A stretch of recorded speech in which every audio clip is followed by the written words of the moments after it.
বনি ইসরাইলের এক লোক 500 বছর আল্লাহর ইবাদত করেছে। কয় বছর?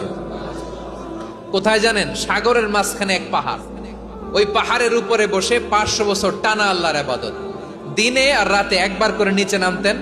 সেখানে আল্লাহ তাআলা পাথরের ভেতর থেকে তার জন্য মিঠা পানির ব্যবস্থা করে দিয়েছেন, আর একটা ডালিম গাছের ব্যবস্থা করে দিয়েছেন। সকালে নামলে একটা টসটসে ডালিম, রাতে নামলে টসটসে ডালিম। এগুলো খেয়ে খেয়ে 500 বছর সে আল্লাহর ইবাদত করেছে। আর সে আল্লাহর কাছে বলেছে, আল্লাহ আমি যখন মারা যাব সেজদারত অবস্থায় যেন মারা যাই।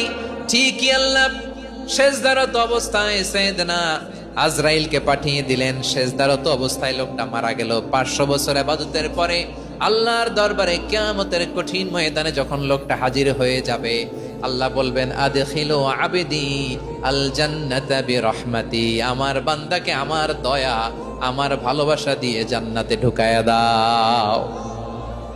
500 বছর ইবাদত করছে তো আমার দয়ায় আমার বান্দারে জান্নাত দাও। এই বান্দা বলে, বালবি আমালি, আল্লাহ তোমার দয়া লাগবে কেন? আমি আমার আমল দিয়ে জান্নাতে যেতে চাই। কি দিয়ে?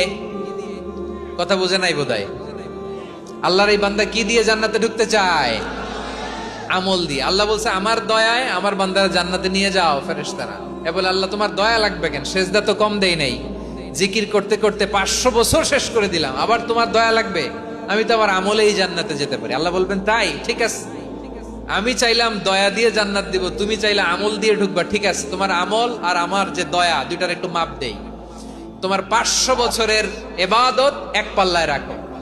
আর আল্লাহ বললেন, আমি যে দয়া করে এই দুনিয়ার নাজ নেয়ামত বিউটি সৌন্দর্য দেখার জন্য তোমার দুটা চোখ দিয়েছিলাম, দুটা নয় একটা চোখ আরেক পাল্লায় রাখো। রাখা হবে, দেখা যাবে ওই 500 বছরের ইবাদত হালকা হয়েছে, আর মুহূর্তের মধ্যে আল্লাহর দেয়া একটা চোখের নেয়ামত ভারী হয়ে গিয়েছে। আল্লাহ বলবেন, তোমার কথা মতো মাপ দেয়া হলো, এবার ফলাফল দেখো। হিসাব বলে, তুমি এখন জাহান্নামে যাবা। Go to the hell fire, যাও এবার জাহান্নামে যাও। মাপ চোখে যখন আসছো আমার সাথে হিসাব ক্যালকুলেশন, যাও তুমি এবার জাহান্নামে যাবা। এবার লোকটা কাচুমাচু করে বলে, আল্লাহ আমি বুঝি নাই, আল্লাহ আমি বুঝতে পারি নাই, খেয়াল করি নাই, তুমি আমারে ক্ষমা করো, তুমি আমারে মাফ করো। ও আল্লাহ, এবার আমি টের পেয়েছি, এবার আমি বুঝতে পেরেছি, তোমার দয়া ছাড়া দুনিয়ায় কেউ জান্নাতে যেতে পারবে না, কেউ পারবে না। আল্লাহ বললেন, ওরে গোলাম, তুই তো কিছুই ছিলি না, অস্তিত্বহীনতা থেকে তোরে অস্তিত্বে আনলো কে? ওই ছোট্ট শুক্রাণু থেকে মায়ের পেটে 9 মাস ধরে খাবার দিয়েছে কে? আবার সুস্থতার সাথে দুনিয়ার বুকে তোরে ডেলিভারির ব্যবস্থা করে দিল কে?